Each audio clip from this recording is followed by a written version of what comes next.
দান কৰিলোঁ যে আমি সকলোৱে জানো ইতিমধ্যে 2024 ভাৰতৰ 18 সংখ্যক আমাৰ লোকসভা নিৰ্বাচন হৈ আছে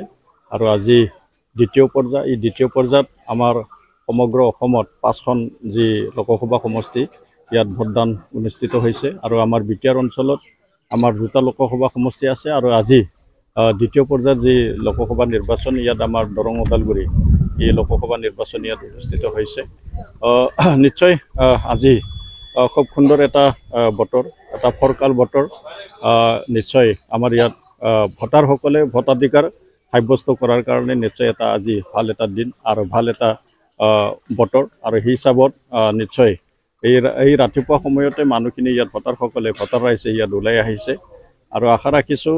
বিগত যি প্ৰথম পৰ্যায়ৰ যি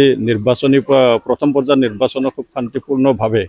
নিৰ্বাচনটো অনুষ্ঠিত হৈ গৈছে আৰু আজিও দ্বিতীয় পৰ্যায়ৰ যি নিৰ্বাচন খুব শান্তিপূৰ্ণভাৱে মানে ৰাইজে মানে ভোটাৰসকলে মতদান কৰাৰ যে এটা সুবিধা নিশ্চয় আমি সকলোৱে ল'ম বা আমাৰ ভোটাৰসকলে ল'ব পাৰিব মই আশা ৰাখিছোঁ তো আমি দেখিছোঁ আজি প্ৰায় মানে 2014 চনৰ পৰা 2019 চনৰ পৰা এই যি এটা আগত যে এটা মানে যি এটা পৰিৱেশ এই পৰিৱেশটো সম্পূৰ্ণ সলনি হয় আজিৰ সময়ত আমি সকলোৱে ইয়াত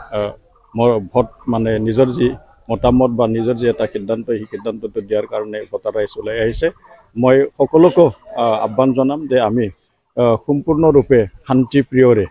আজি ভোটদান কৰে আৰু নিজৰ পচন্দৰ যি প্ৰাৰ্থী সেই প্ৰাৰ্থীসকলক